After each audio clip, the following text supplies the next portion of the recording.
Right, so here we are, talking about all manner of things, and actually poor Jane, who is horribly sick in Stellenbosch, or in Cape Town, although that's her story and she's sticking to it, but I mean, I was saying to the guys, I think anybody from the Western Cape is like, Joburg? I'm not going to Joburg. I'm sick, I'm really, really, really sick. I mean, especially at this time of year when we're so desperate for the rain. So, she's not here, but in between the title of the session going out and today, she was talking a little bit more about some of the feedback that she's been getting from this community, which I think is a lovely one, about, it's as much about equipping a C-suite as it is, frankly, about equipping L&D people to be able to do this. And I'm going to deliberately use the word equipping rather than empowering, because I was doing a session yesterday and somebody said, yes, we need to empower our people. And I said, I absolutely disagree with that. And you could see them. I said, because I actually think that people have power. They're born with power. They wake up in the morning with power and they go to work, and there are processes and there are systems and there are rules and there are regulations and there are people who strip that power away, who squash it, who kill it, and sometimes kill the will to live as well, frankly. So this idea that we've got to empower people, no, take away all the nonsense, especially and including at the C-suite, that takes away the power in daily ways that become weekly ways, that become monthly, become yearly, become sometimes people's whole flipping career, which is why we've got the level of disengagement that we have all around the world. Who was here at my other session? Was there anybody here? Yeah. Okay, well, good. Then if you weren't here last year, I'm going to share a stat. It's the stat I share often, because it's the stat that guides all the work that I do, albeit in multiple different forms.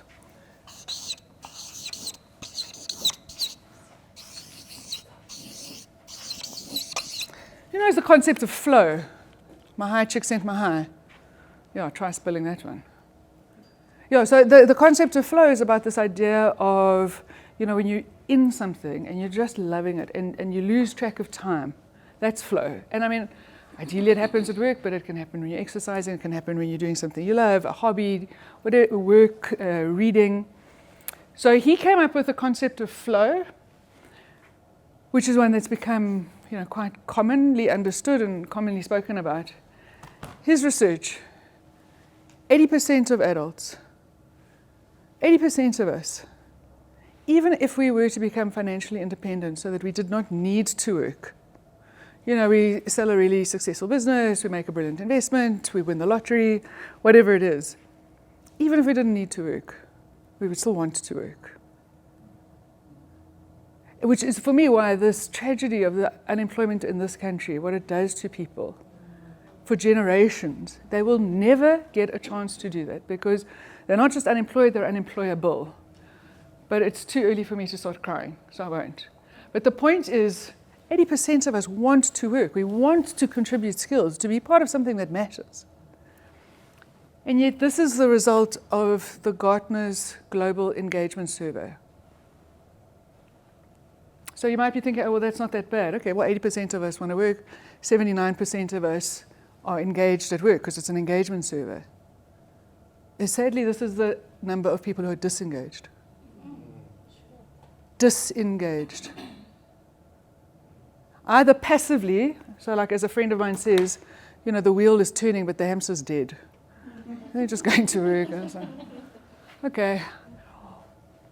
Because I have to pay the bills, or I've got golden handcuffs and I can't afford to leave, so I'll just spend my way out of it with my bonus and try to be happier. Or I'm paying all kinds of black tax, or whatever it is. Passively or actively disengaged. They actually come to work to sabotage what's going on, to undermine what's going on. I mean, talk about biting the hand that feeds you. But you don't do that unless you are either psychopathic, which is possible but rare, or you are deeply, deeply frustrated. Deeply, deeply overwhelmed at how much is disempowering you when you've actually got a whole bunch of power that you'd love to contribute, and a whole bunch of discretionary energy that you'd love somebody to use. And I mean, I don't know about you guys, but I mean, my first executive position was when I was 29. I mean, I would not have hired me. How that board hired me, I don't know. But the good news is I grew into the role. And since then, I've only ever had executive positions. And my proudest moments, not just as a manager, as a leader, but as a human being, has been when I see people come back to themselves. And I just watch them like, what the hell happened there? I mean, and this is not just cupcakes and kisses all the time. Because yes, I have fired people as well. It's like, I'm sorry, but you need to find your happiness elsewhere. And and you get to that point where, if you can't change the people and you have tried everything, performance management, coaching, support, or if you can't change the people, well, now you need to change the people. So yes, I've done that. But those moments when I've seen people exceed anything that they thought was possible, because finally that power is coming back, and finally that power is being switched on and being tapped into. I mean, don't tell me management isn't a noble profession. It's flipping fabulous when you see and you can make that happen by stripping away all that stuff. And so management, leadership, I mean, I think these things are fascinating. And then what Jane said was, absolutely, let's focus on the C-suite, but let's focus on you guys as well, as the conduits, hopefully, for a lot of this learning, a lot of this insight. Or not, because, L&D, yeah. And so a lot of what I'm going to talk about, you'll see, is actually less about the top of the food chain and more about you guys. And so if that's not what you want, well, sorry, they didn't change the invitation after she and I decided this. You're here under false pretenses, or maybe we would have gotten even more people if we had. But we thought actually that's more useful. For you as a community, how do you guys get this right? So, one of the questions she was saying you guys were asking was this idea of empathy along with execution. Is this old news in organizations nowadays? Or is this old news to L&D, but still needs to be understood at the top? And so I'm interested to hear your responses. And hopefully you guys, can you see it at the back? Okay. So, interesting graph came out about 2 years ago from the Harvard Business Review. And you can see absolutely the demand for social skills in leadership. So this is not a nice, faffy, feel-good thing that HR is talking about. This is a demand in terms of leadership, in terms of the ability to actually make things happen. And when I say faffy demand from HR, I'm not demeaning HR, okay? What I'm trying to amplify is the way that HR and learning and development can very easily be dismissed. Oh, it's them going on again about their stuff. Oh, that seems to have struck a chord. Perhaps you know what I'm talking about based on that verbal affirmation. So, I mean, do you think this is something that still has to penetrate the C-suites of organizations? Penetrate learning and development and how you guys are showing up in the content that you are providing, in the importance that you're attaching to this content, yes or no? Do you guys get it and nobody else, or does everybody get it? You just can't find the right answers. Or do none of you get it?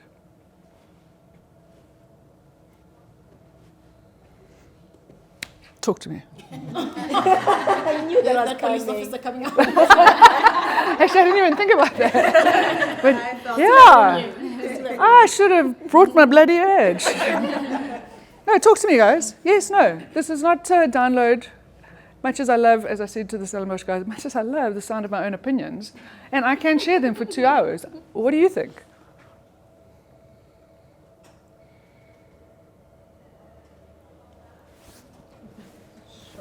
I mean, I won't pass up an opportunity. Great. Well, here's your opportunity. Talk to me. Talk to everyone.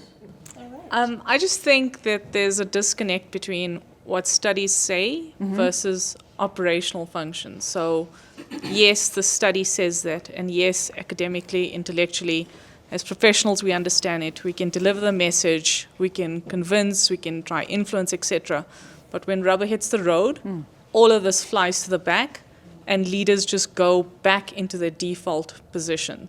So I think that also speaks to something different, which is human beings' ability to change at a cellular and core level. And if you haven't made that shift, you're always going to default to what's known, familiar, comfortable. So you can say this message to leaders, they can understand it, you can take them on the journey, deliver learning, have executive leadership 3, 6, 24 months. But when they in a corner, do or die, I think they fall back into familiar habits, and this becomes something that's nice to have. And as you said, it goes back to thinking that it's fluffy, or like servant leadership is something that we speak about, or having empathy as a leader that's more considerate and gives people a voice and space, just falls to the wayside, is what I've observed. So what then becomes the norm that people default to? The default is to operate on numbers, on KPIs, on hard management, on cadence, on pushing sales, on pushing delivery. It becomes an aggressive push, and that's where you then find a level of disengagement, because you've spent months talking about culture, talking about values, talking about evolution, taking people on training programs, and they're pumped up, but then they actually need to deliver. So at that pressure point, something switches, which I think actually is really hard to predict or control, because you don't know where people are going to go. Yes. No, you're 100% right. Under stress, we regress, right? And so we regress to the known and the familiar, which is the demanding rather than the enabling. Yeah, 100%. Why did you take so long to say that? Why did I have to force you to say that? I mean, it's like really insightful. Ach, toch. Really? Yes? Yes, so for me, is it recording? I'm not sure. Oh, I thought it was supposed to amplify my voice. I can hear you. Okay. So let's bring it back, firstly, where it begins at home. So we create an environment where it's performance-driven than a human, comfortable and nurturing environment. That we as well, in that safe environment where actually no one has to teach me how to control and drive that environment, but instinctively it's driven by performance. So when we take it to the workforce, I feel like then we've created a natural environment of understanding that life is performance and outcome, rather than understanding. Can I ask you to speak for yourself? Because this sounds very personal to you, and so what you're saying is really important. Sure. And you're generalizing for everyone in the room and everyone in companies. So is this something that you are experiencing in companies, or this is very personal to you? It's quite personal. So from a home environment, I've got 2 children who are on disability, in the sense they've been classified. One is on the autism spectrum, and one is borderline. So now my challenge is I've been groomed to define success in a certain way, and to understand what success is. So now I'm in an environment where at home, what I'm looking at may not necessarily translate to success, but it can be success. So how do I navigate that? From a work front, I'm obviously working in human capital, and actually what you're saying, for me, it's a conviction that people are not objects and elements, people are human. And in order to achieve anything, you've got to understand people from their core function, which is a human element. And how do I take what is human and translate it into something that can give you the results that you're looking for? So it's always something that I'm obviously convicted about. Yeah, sure, that's incredibly personal. I mean, I suppose the benefit with that is I really find it tragic. I find irony tragic, and I find that there's a lot of irony in learning and development, that people who are apparently teaching others how to learn and develop haven't learned or developed in a very long time themselves, sadly. And I suppose with something that personal and that profound in terms of how you define value in life and success in life with your 2 children, you are having to profoundly adapt and learn something you may not have ever wanted to. So your level of empathy for people who are having to change with something they don't want to change into, but know that they're going to need to, is going to be profound as a result. Yeah. Thank you. Yeah. Just a thought. I think that statement is right, and because leadership capability development is context-based.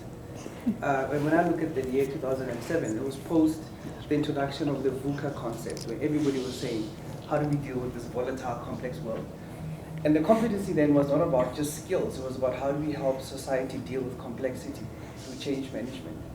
Fast forward to now, the world is facing anxiety because of geopolitical wars, because of all kinds of things, post-COVID, half the world's population is going through an election this year. So the theme now is how do we help people cope with anxiety and mental well-being and mental wellness? And there's an understanding and an acceptance that there's enough checks and balances to ensure that people that apply for C-suite roles have been checked and vetted. There is a community of acceptance. Right? These people are qualified technically. Yes, we'll test them in interviews, but really and truly what we're looking for is people that can help society deal with anxiety and mental well-being. And then of course, even digital transformation, because we're living in a world of fast technological advancement, that's not about technical skills, but about change management and helping people find their place in that context. So completely agree with the emphasis on what we call, social skills as opposed to technical skills. Lovely. And of course, both things can be true. We're applying for, we're looking for this, we're applying these criteria, but when push comes to shove and the back is up against the wall and the numbers need to be made, we'll get back to that when the numbers have been made. So I completely agree with you, but I would just add that my understanding, and I'm open to being corrected, is that VUCA actually comes from the Cold War. So it's been going, so it's been going for a long time, right? And it's Barney that's replaced it, right? Brittle, anxious, nonlinear, and insecure.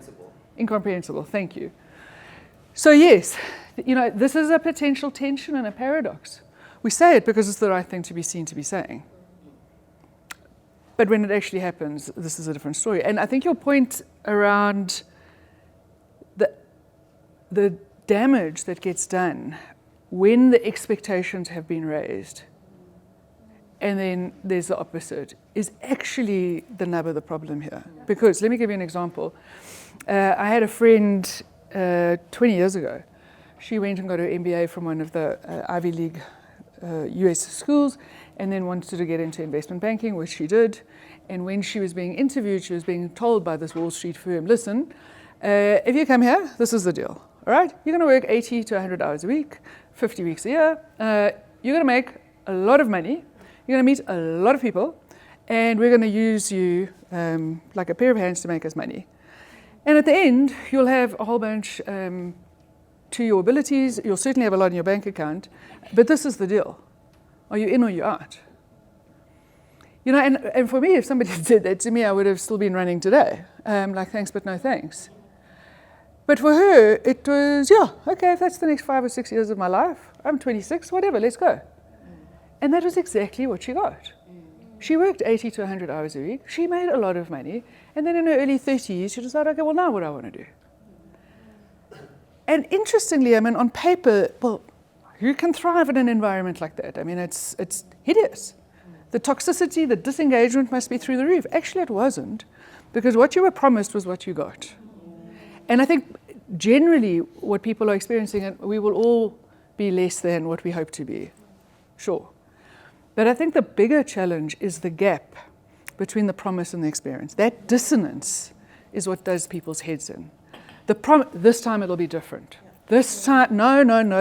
And I've been there in my career once. No, I know you have seen us try to get this right as a company, but this time it's different.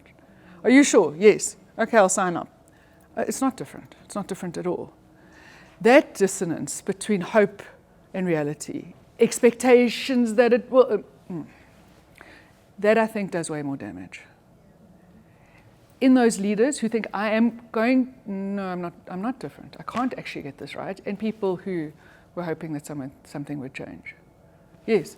So what I wanted to say was that just from my observations. Oh, I like your skirt. Thank you. Pleasure.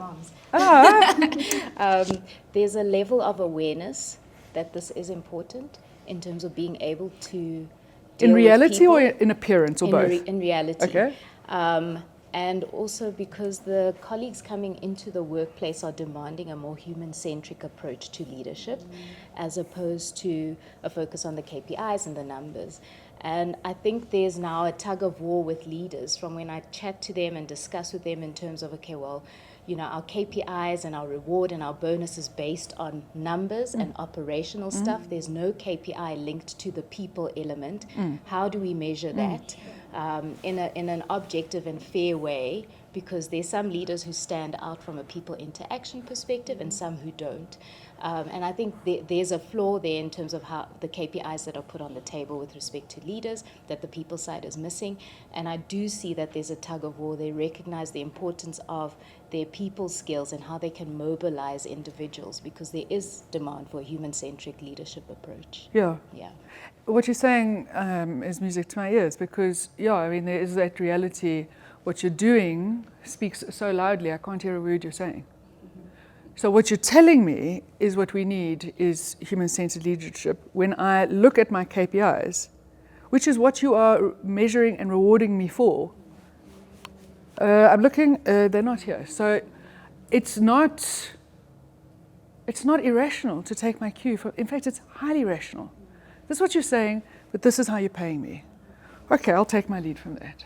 So yes. And of course, KPIs are not like the rising of the sun and the rises in the east, sets in the west, and we will all die. These things we cannot change. KPIs are not those things. They can be changed. They have been changed in companies. What do we actually want? And is that resonating through everything we look for, measure, and enable, or is there dissonance? And guess what? People listen to where they get paid. I mean, this is part of HR's role, surely. If not HR's, I don't know whose. But, okay, so thank you. Here's another thought. Hopefully, you can read that, I'm sure. As I said, I love my own opinions. Give everyone a chance to read it. Thoughts?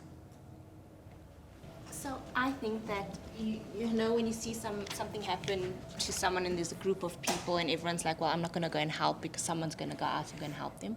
That's kind of what I get from this, is there's always a leader or a manager that's going to say someone above me or someone else is going to get that right. I don't have to worry about it. So I'm not going to do anything about it. It's going to or should? Should. Yeah, and when they do, I will, because they'll have made it possible for me. Yeah.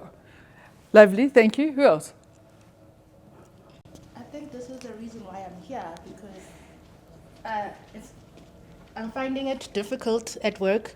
But now what I've decided is I'm going to manage up, because not everybody's doing what they should be doing. So now for me to get to where I want to get, I need my manager to, but now I'm going to help him get there. So I'm going to manage up. So this is why I'm here. And I'm like, it makes sense now. Good. Because everybody, we all have to do something. Yeah. Well, we don't. Well, we do, but we don't realize that. I had this conversation exactly yesterday. Well, this exact conversation yesterday with somebody saying to me, look, it's really difficult to be the only one, because the culture requires this, rewards this, and so when you kind of step out from the herd, it's a risk, and especially when no one's backing and supporting you. I said, I absolutely agree. We all understand this. And just help me understand, you're a member of the executive committee. And so none of us like to be called managers. Oh no, because we're leaders. We're all leading. Because that's how you justify what you pay me. And leading sounds so much more impressive than I'm a manager. Managers are the boring guys, the leaders are the ones. And I said, so I totally get you. I mean, how can I not? But what part of leading do you not understand here? And he was lovely. I mean, and so he really, and we'd built up we have a strong relationship. But how many times I hear this idea that I can't because nobody else gets it. I can't because the culture doesn't allow it. I can't because it's risky. Well, that's the point. You wouldn't need leadership if it weren't hard, if it weren't risky, if it weren't countercultural. I mean, that's the whole definition of leadership. You lead. You take a risk because you think it's the right thing to do. You're convinced it's the right thing to do. Not a mindless risk, not an uninformed risk, but you go first. You I've got a beautiful stone from a friend of mine who died 2 years ago from her garden. Her brother gave it to me. Do not go where the path may lead. Go where there is no path and leave a trail.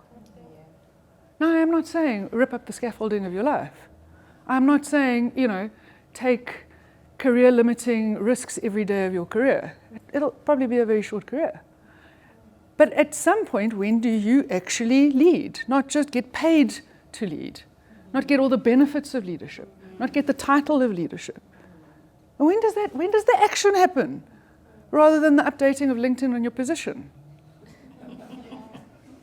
I'm glad you laugh, because it is funny, but it's also, it drives me demented. And it makes me want to weep, because we sit here with this wasted potential around the world of the 79% and 80%. And leadership is not the be-all and end-all of everything, but for heaven's sake, it casts a very long shadow. And it enables and disables a ton. And so the share options, the titles, the executive getaways, those are all there. And these are all your due. But the leading, it's hard, man. No. So, what I want to do is to help you guys think about your own leadership. And I love your point around leading upwards. I love that. Influence, making things happen. I'm going to get to that. And, I speak about it sometimes when I do stuff on office politics, how much and how many of us want a great leader, want a great manager. Well, what defines a great manager? What defines a great leader? Come, give me an idea. I mean, great managers and leaders that you've worked for are working for. What do they do? What do they not do? They're good listeners, yes. They're not waiting to tell you what they think. They're listening to hear what you have to say, yes. What else? Empathetic. Empathetic. So define empathy. So a person who's able to really wear your shoes. Yes, wear your shoes. Know what it's been like or what it would be like. Exactly. They're great communicators. So Yes. you always know exactly what's expected of you. You get good feedback. You get feedback. There's a thought. Full stop. Yes. But packaging that feedback, because giving feedback is something else, but packaging it. Yeah, sure. So having the will and the skill to give the feedback as opposed to, no, I couldn't possibly have a difficult conversation, and then actually doing it well. Yeah. Absolutely. Lovely. So you know where you stand. You know what's expected of you. They feel for you. They listen. What else? There's trust. There's trust. Trust of what? Trust in your relationship, trust in what they've communicated to you would happen, trust in what your capabilities are, and even the fact that they may see more in you than you actually know. Yeah. So there's a whole lot of Yes. trust and credibility. Yes. They're backing you. Yeah. They're investing in you. They want to see you succeed, and they think you can succeed even if you're not totally sure. How lovely. And another one, Yes? they're relatable. Relatable. Yes. Yes. They're not, well, at the Reserve Bank we always used to have to call people, the governors, governor. You never called them by their first name. So yes, I think those kinds of cultures are gone. But all of these things, relatable, empathetic, listening, back you, want to see you succeed, in your corner. Yes, I want that. Be a good manager, be a good leader. How many times do we not give that upwards? I'm on your side. I want to see you succeed. I will give you feedback because I care about the result enough to summon up the courage to give you difficult feedback. No, I want it, but I must give it. I can give it. And I think also we're so nervous about being seen to be ingratiating and brown-nosing that we don't support upwards, much less manage upwards, And so how this should be a reciprocal relationship. And so I love that. Go forth and freaking conquer. And look like $1 million while you do it as well. That's a great outfit. And how we all do this, though, or don't do it, because we're the center of the freaking universe. The center of the universe. No, I'm an L&D person, so, this is what I do. If your only tool is a hammer, every problem is a nail. So L&D, I'm coming at it from this expertise, or I'm coming at it from finance, we don't see the whole. We don't see the bigger picture. We don't see our role. I was doing this with a group the other day. I asked each of them, this was a very senior C-suite group, what's your job? I'm the head of finance for Africa. Okay. What's your job? I'm the head of HR for the Middle East. Okay. What's your job? I'm the head of regulatory and compliance. Stopped after 3. And after 3, I said, actually, I'm very sorry. I could keep going and asking everyone in the room this question, and you will all get it wrong. You can see them. I said, because it's a trick question, right? I've asked you what your job is, so you give me your job, but you give me your title. You give me your role. Your job in this company is to make this company succeed. That is your job. And I mean, of course, we've all got millions of jobs in life. To be a decent human being, to be a decent citizen, to be a decent parent, a friend, whatever. We've got multiple jobs. But in this company, your job is to make it succeed. And yet, you are so focused on your role, you don't see the whole. I've done my job. I've met my KPIs. We are the center of our own universe. Again, welcome to being human, but it doesn't exactly help fix the problem. So I want to take you through an exercise in empathy. And this comes from Stanford's Design Thinking Lab. It has been, in my experience, and with a couple of times that I've used it, profoundly powerful. I used it a while ago for OMO. They wanted to take OMO into rural areas of South Africa.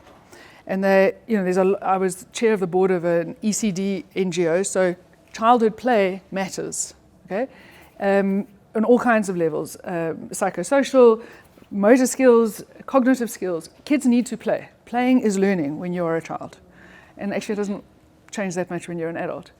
So OMO had this great idea, decent people, cooked up in the offices of Umhlanga, saying we're going to really push OMO as a means for kids to be able to play, because parents, teachers, whatever, the kids will play, they'll get dirty, but OMO will get those stains out. I took them through an empathy exercise for 45 minutes. What is it like to be a rural teacher? You know, in schools with potentially no running water, no electricity. What is it like to be the parent of kids who've got one school uniform that has been on lay-by for a year before they got it? What is it like for them? And are you sure that more OMO is solving their problems and that they will be able to believe you? 45 minutes later, they rethought that whole campaign. Yeah, let me walk in their shoes. You said it. Let me walk in their shoes just for 45 minutes, just as an intellectual exercise. We didn't even leave Umhlanga. I mean, I think if they had, then even more so, this would have made an impression. So this is what I want you guys to do. I want you to think about the C-suites that you are serving, and if you're not working directly at the C-suite level, the clients that you are here to serve, the people in your organization that your role is to help in a job of making that company succeed. So you can go and do this separately for yourself, to just think about it in your particular context. But given that there's multiple contexts at this table, this is a great opportunity for you guys to get to know each other, to have some conversations. So use this as an opportunity to shift from that, just for a few minutes, to walk in the shoes of the people that you are actually there to help. Like I say, think about it for a minute or two, then use this opportunity to introduce yourselves at your table, and let's have a conversation for 15, 20 minutes. Yes? Yes? This, for me, sums up a coach, a leader with a coaching mindset, because I believe that through having that mindset of a coach, you are able to literally pick up all these items, hearing your employee, getting to know them, seeing them, motivating them, knowing exactly what it is that they need in order for you to assist them. So what are your thoughts about that mindset? Yes. Of a coach in a leader? Yes. I love that idea. I've used that idea for the longest time. And I amplified it. Remember, here I'm specifically talking about the people you serve. So not your employees, not necessarily managing upwards. Who are your clients in your role at L&D? So I want you to think about it from that perspective. But to answer your question, I was on a panel discussion the other day with the woman who's the deputy coach of the Proteas, the netball team. Now, I mean, I did not do netball at school. I used to look at it and think, what's this like random, hold the ball, stand, like move, do something. But I mean, she was very passionate about netball. In fact, she was the head of the Marty's netball team, and she got them to university champions 3 years in a row or something. Never happened in the history of Stellenbosch. It was a big deal. She was lovely. And she said something which I then built on. And I said, you know, this idea of a leader as a coach. I mean, the metaphors of leadership are multiple. I love the idea of a leader as a gardener. I'm a very keen gardener. I don't make my plants grow. I create the conditions where the hydrangeas will be hydrangeas, and the most beautiful hydrangeas they can be, because I've given them everything they need. And the aloe is something different, and the aerial lily is something different, and the camellia is something different. They do it. I just make damn sure that they've got the best place and space to do it in. And when there's weeds, I take them out very quickly, because they're going to kill everything. So, I mean, you can make all kinds of metaphorical extensions about a leader as a gardener, but leader as a coach. I mean, let's use Rassie and the Springboks, because don't we all just love them? Man, like, you know, there's just so much in this country you want to scream about.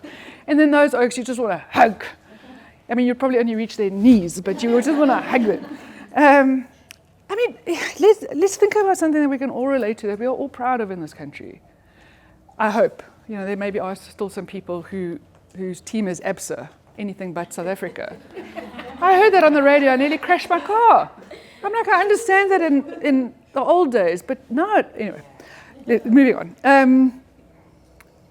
mean, how would it be on any level possible or sensible that Rassie says to the Springboks 6 months after this Freedom Cup, you know, Oaks, you guys could have won that second match in Cape Town if you'd just done this. What? But that's the equivalent of what we do with 6 monthly annual performance reviews. And how much of our performance review is looking backwards rather than looking forwards? Spotify's got a great performance evaluation system, and it's a feed-forward system. 10% what has happened, 20% what's going on now, 70% what's going to need to happen going forward. We spend all our time in a performance review, if we have it, if it's honest, once a year, looking backwards. Well, thanks for nothing. And you're giving me feedback about something that happened 6 months ago. I could have spent the last 6 months getting better at it. You know, and so all of these, a leader as a coach, a colleague as a coach, an employee as a coach, I think it has enormous power if we really internalize it rather than just use it as the latest nice-sounding thing from HR speak, you know. So yes, I violently agree, in other words.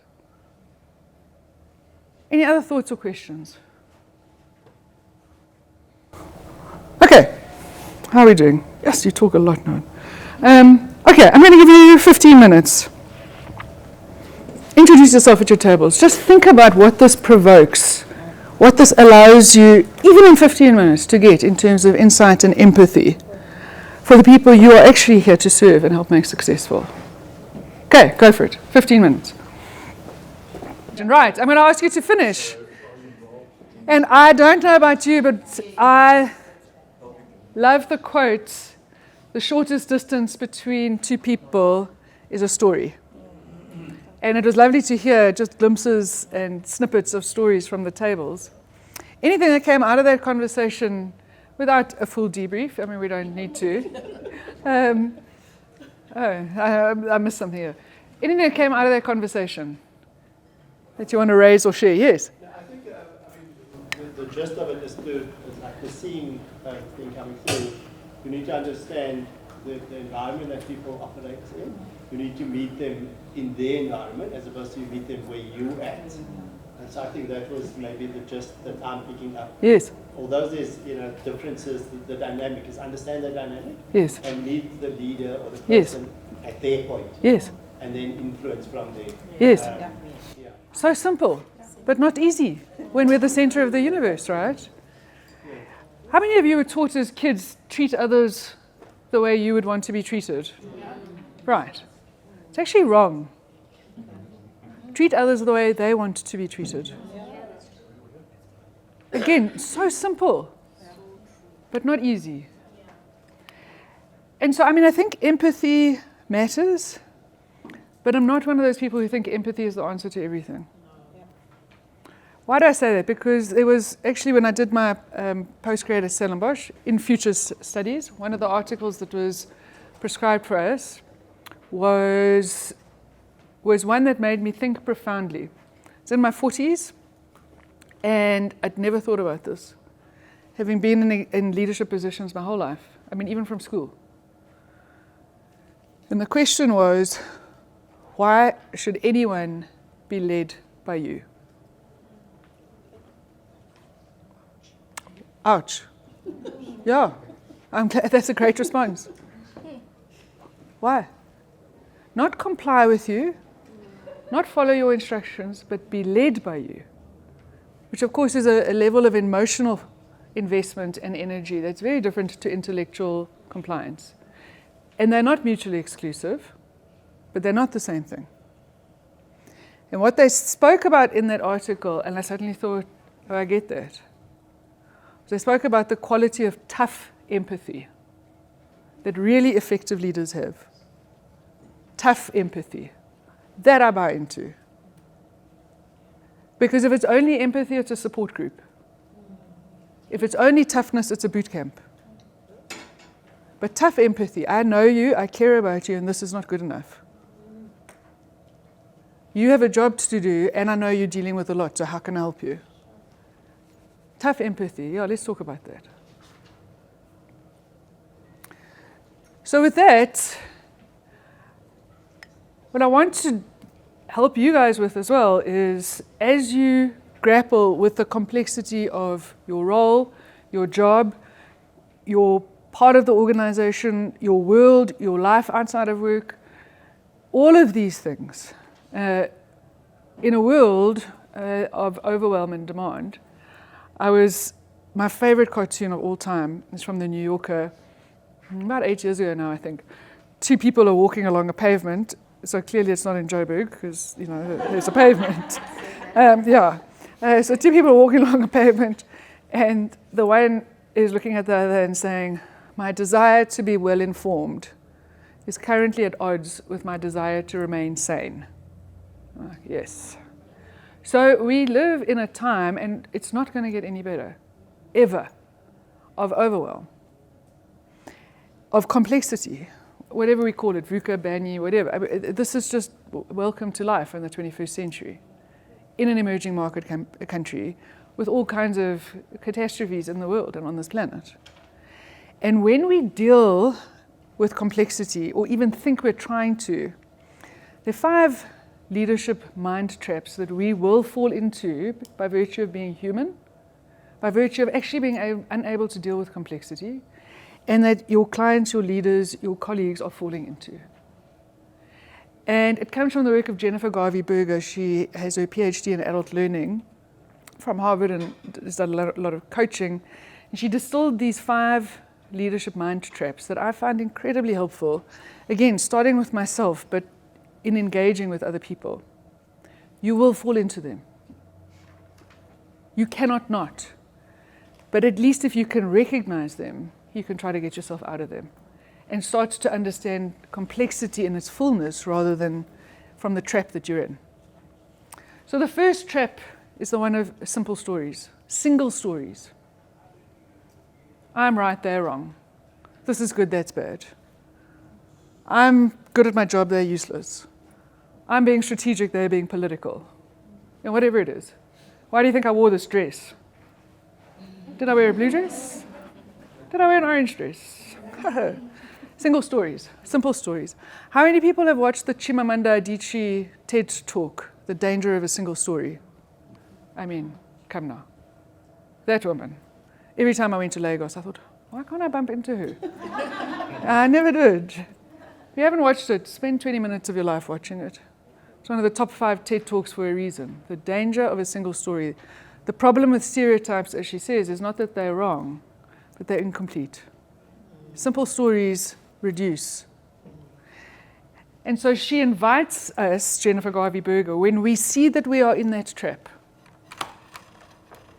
to ask the question, what other stories might there be?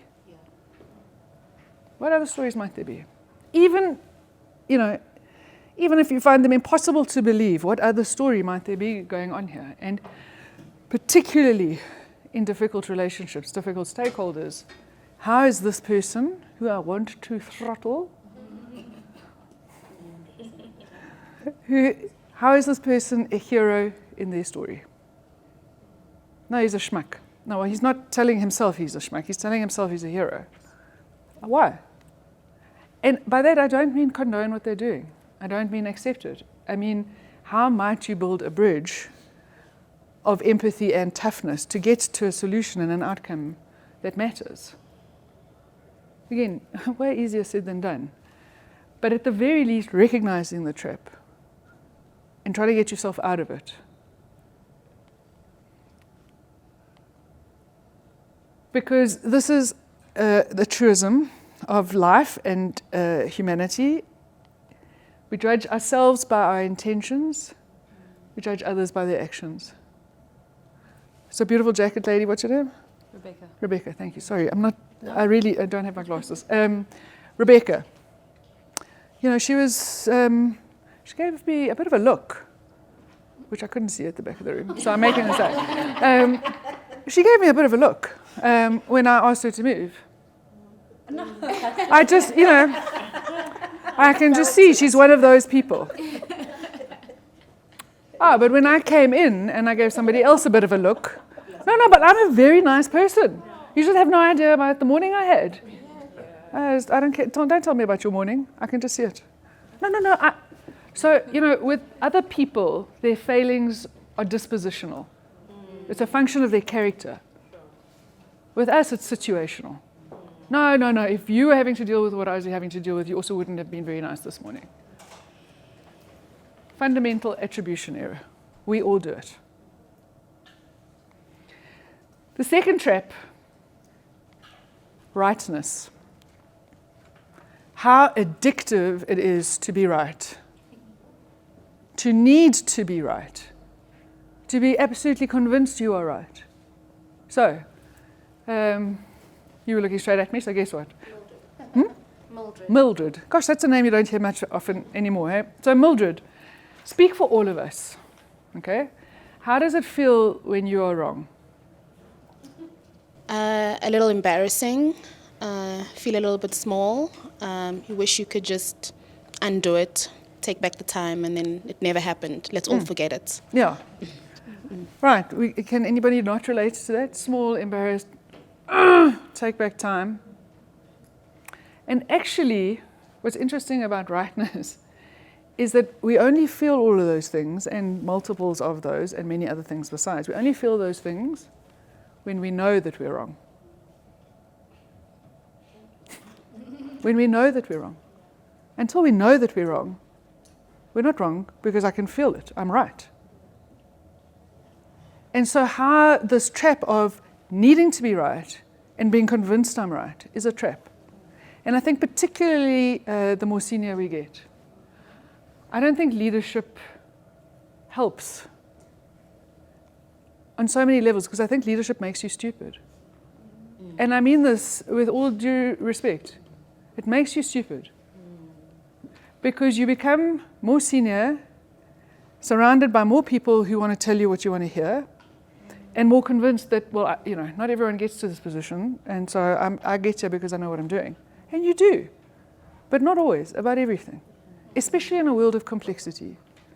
And so, my metaphor is, as people become more senior, they move from being scouts. Scouts in the army are doing reconnaissance work. They're going out to check the territory to see what's going on, to learn, to understand, what does this look like? I went from being, on more than a few occasions, I'm sure, we go from being scouts who are out to discover, to being soldiers. And what does a soldier do? A soldier finds a position, digs themselves in, and defends it, even if as if their life depends on it, because sometimes it does. And so this is not just an opinion. This is not just something I think. No, this is me. This is my whole ego is tied up in being right. Again, welcome to being human. So in the face of complexity, what do I believe? There are very few things that we know. Most of it is, what do I believe? How could I be wrong? And you guys were having a long conversation. How do I listen to learn? I am the expert. You have paid me to be the expert. I have trained to be the expert. You want to know what I think? I'm telling you. Great, but you're not learning either. You're not listening to understand what the problem is that you're needing to solve. You're coming in with your answer because you're the expert. And how many of you guys have read Amy Edmondson's book, The Right Kind of Wrong? Won the FT McKinsey Business Book of the Year award last year. I gave it to a CEO that I know. She was rolling her eyes about psychological safety until she read that book. Like, oh, okay, hold on a second. There's a lot more to this. It's an excellent book. And what she talks about is the difference between simple failures, which are mistakes. 1 + 1 is clearly not 3. Accidents like the Titanic, and she talks about the Swiss cheese effect. So the holes in Emmentaler Swiss cheese, they're kind of distributed through the cheese. When they all line up, you've got an accident where it's going to happen. So that's a complex failure. But intelligent failures, these are discoveries. When you are dealing with the unknown and the new, you will have to have intelligent failures. But this is not just a cognitive thing. I mean, this changes our whole identity. When our role as a leader is not to fail, to not allow failure, to not to be seen to be failing, to not to be wrong. Well, let's just understand the difference between these 3 failures. Simple failures, complex failures, negligence, carelessness. Well, of course that is a problem. Of course there have got to be repercussions. But an intelligent failure is completely unpreventable. So who wants to take a stab at why I said the one is avoidable, but not preventable, and the other one is preventable? What's the difference? As I've decided it is. What's the difference between prevention and avoiding? Yeah, Jeff. Wrong answers for preventable, better or worse answers for discoveries. I love it. Yeah, you can only, I've never thought about it like that. Yeah, you can, you should, you better damn well do your best to prevent accidents and mistakes. The only way you are going to prevent discoveries is by never even trying. You're fine, stay where you are. You can avoid them, but once you start, you will never prevent them, and that is the point, is to have them so that you are failing intelligently. The right kind of wrong that she speaks about. How many of you guys are in environments where you hear the phrase, let's take this offline? Oh, no one. That's wonderful. Ah. What does it normally tell you? And does it tell you what it tells me? What does it tell you? What does it tell you? Yes, Mildred. I mean, I hear it a lot in meetings where there's other people and we don't want to bore them with the details. So let's take it offline. Let's you and I discuss it. It's not really part of this meeting. Okay, and is that valid in your experience and your opinion? Okay, so that's perfectly reasonable. Limited time, limited bandwidth. We'll sort that out. Nobody else needs to hear the whole story. Okay, reasonable. We're in a meeting and the person is confronted by something they were not expecting and they have no answer or solution. So take it offline. This is my screensaver expression, and we'll take it offline. Yes. Yeah, so is that reasonable, less reasonable? Functional? Tell me why? It leads to a frustration that no decisions are being made. You have a meeting, you have a pre-meeting to discuss, to prepare for the meeting. Oh, nobody else can relate to this. What are you talking about? About the meeting we just had. And another meeting to bitch about the meeting that we didn't have, yes. So it's not functional, people are not working, decisions are not being taken. And obviously there's a group think more than actually people leading. Beautiful, right? There's false consensus. There's artificial harmony. There's meeting silence, corridor violence. I'm glad I made it up. And so instead of disagreeing in the meeting, getting the best ideas, and then committing, even if it's not your idea, but you've been heard and you've said what you think, We all agree, and then the committing just doesn't go anywhere. Disagree and then commit. And so, frankly, in the space of complexity, where you just want to feel like you're standing on something, agreement is very seductive. Okay, all right, we're all in it together and we all know what we're doing. But it can often be an illusion, especially if you remember the reality that when everyone is agreeing, someone is not thinking in the face of complexity. Okay, 1 + 1, we don't need to have a disagreement that the answer is 2. Let's move on. But with something new, novel, complex, everyone is agreeing, someone is not thinking. And how are we when the temptation is to have the agreement because it feels safe and it feels nice and it's easier? How are we recognizing that it can often be a trap? And so, particularly with difficult relationships, with getting feedback, with asking for feedback, how can this person who maybe disagrees with me, who doesn't like what I'm doing, how can they have those opinions and still potentially be right? I'm not saying lose all shred of self-confidence and all shreds of self-identity, but what are you open to in terms of disagreement, in terms of dissonance, in terms of what you don't know?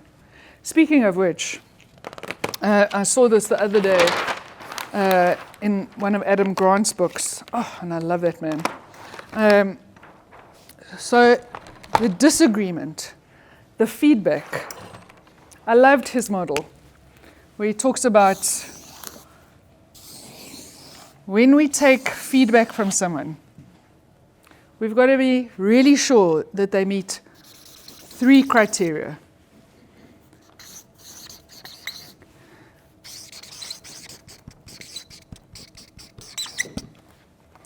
And then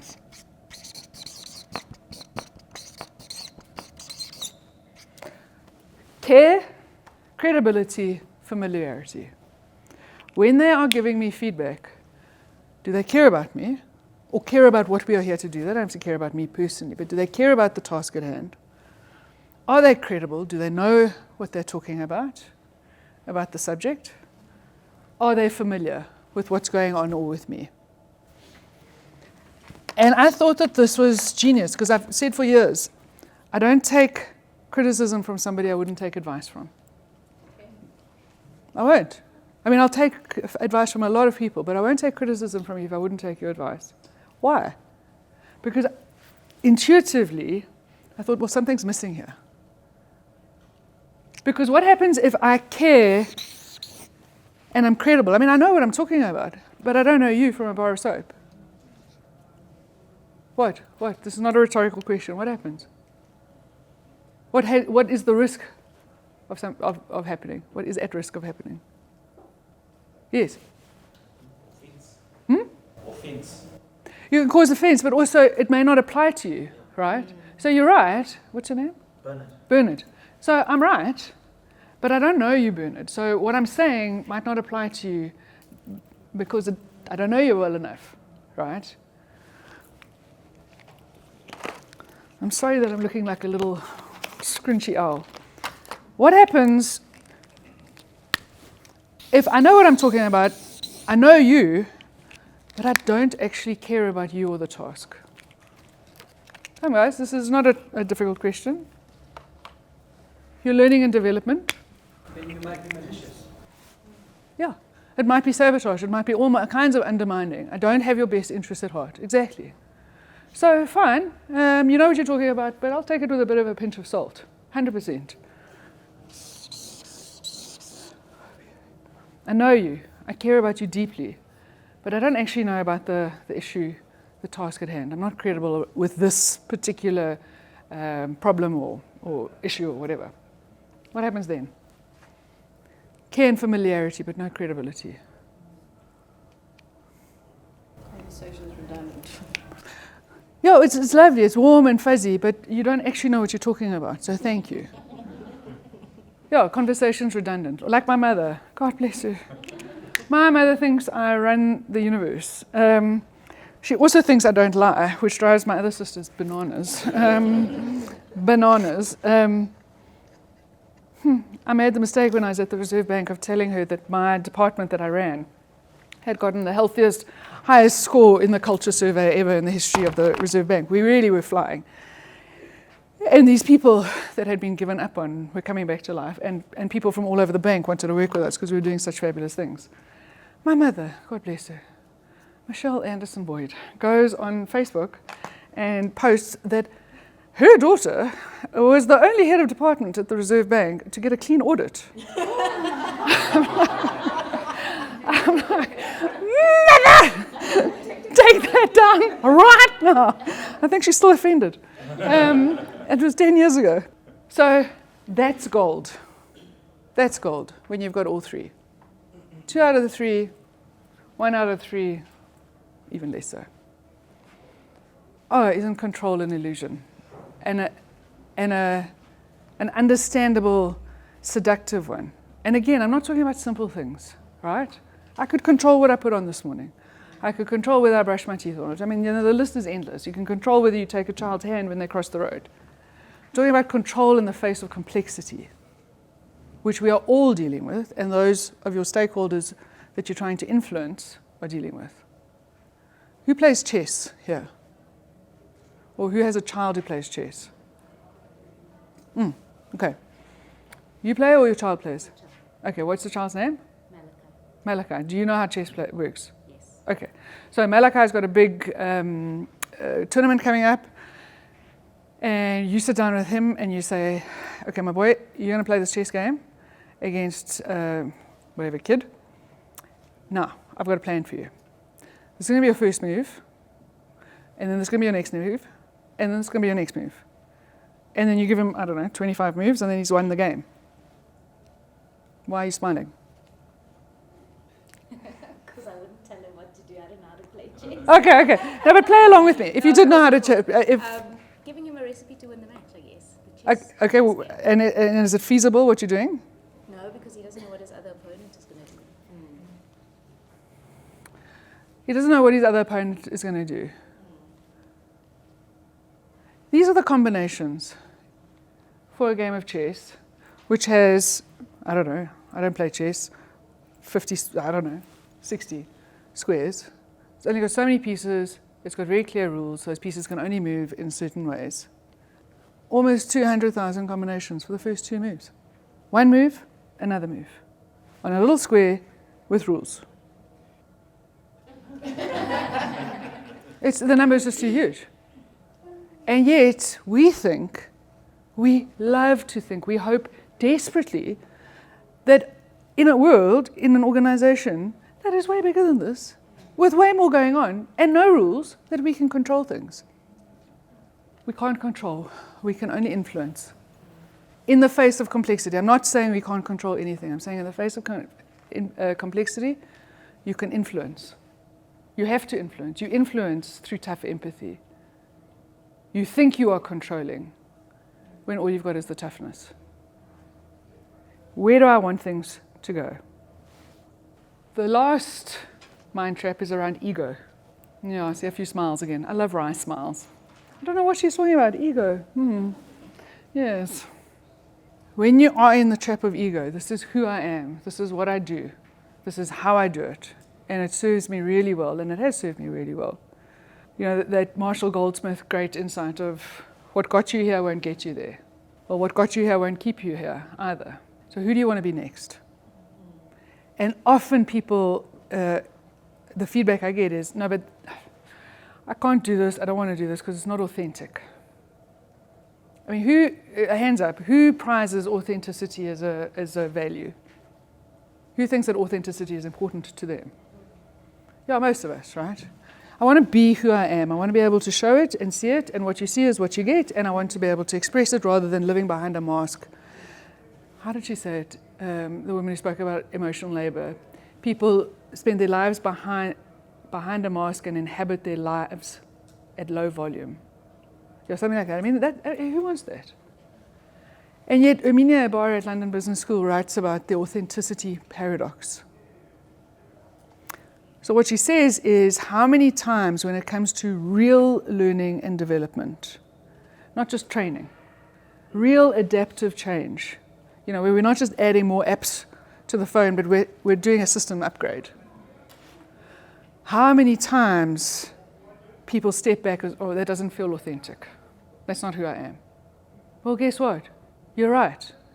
It's not who you are. It's not who you are. Until you keep going and it becomes who you are. And so how many times we take this feeling of inauthenticity as a sign that we shouldn't be doing this, as opposed to the complete opposite. It's a sign that you are moving towards something you want to become. Again, this assumes you want to become that. If you don't, run like hell, because you're turning into a version of yourself you don't want to be. And that can be very scary. But if this is something you want to do, is something you want to be, is something that matters, well, then inauthenticity is the clearest sign that you're making progress until you become consciously or unconsciously competent, right? This is who I am. Now, so grab your paper. I want to ask you something. Grab the piece of paper, draw a line down the middle. And on the left-hand side, I want you to please complete the sentence, I am. And I'm not talking about demographics. Okay, I'm white, I'm black, I'm male, I'm female, I'm whatever, I'm 50, I'm 20. I'm talking about characteristics and qualities, particularly around leadership, particularly around the stuff we've spoken, around empathy, around toughness, around managing upwards, whatever it is. I am good at listening.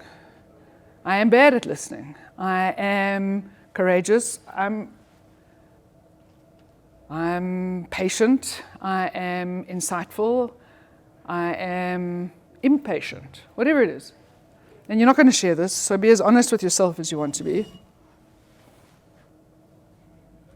And then on the other side, I want you to complete, I'm not. Generally, these are things you want to be. You know, it's not, I am not a murderer. Well, that's fabulous. I am not great at listening. I am not able to manage upwards. I am not able to bring my empathy to work, whatever it is. And then for all of those words, you don't have to write this down, but I invite you to just look at them, read them, and to add the word yet to every single one of them. You are not yet able to do that, be that, show that, give that. You're not yet. So who do you want to be next? Because we are all works in progress who mistakenly think we're finished. We're not. Which is both the good news and the bad news, I suppose. So with that, I'm going to finish up. I do a lot of work at Cambridge, and this is a chap at Cambridge, this idea that to be truly radical in a world of overwhelm and collapse is to make hope possible, not despair convincing. And I am not talking about toxic positivity. I mean, toxic positivity is toxic. I'm talking about hope. I want you to read this, please, and we'll go through it. To be hopeful in bad times is not just foolishly romantic. It is based on the fact that human history is a history not only of cruelty, but also of compassion, sacrifice, courage, kindness. What we choose to emphasize in this complex history will determine our lives, will determine the careers of the many people that you are responsible for and to. If we see only the worst, it destroys our capacity to do something. And if we remember those times and places, though, and there are so many, where people have behaved magnificently, this gives us the energy to act, and at least the possibility of sending this spinning top of a world in a different direction. And if we do act, in however small a way, we don't have to wait for some grand utopian future. The future is an infinite succession of presents. And to live now, to lead now, to do your job now, as we think human beings should live, in defiance of all that is bad around us, is itself a marvelous victory. It's from Howard Zinn, a historian. So this isn't just something you've got to do in your job, it's something you get to do. Something you get to do. I hope you do it well. I hope you do it with empathy, but with tough empathy. There's, I think, a lot counting. There's a lot of people counting on you. There's a lot riding on L&D getting things right. So thank you.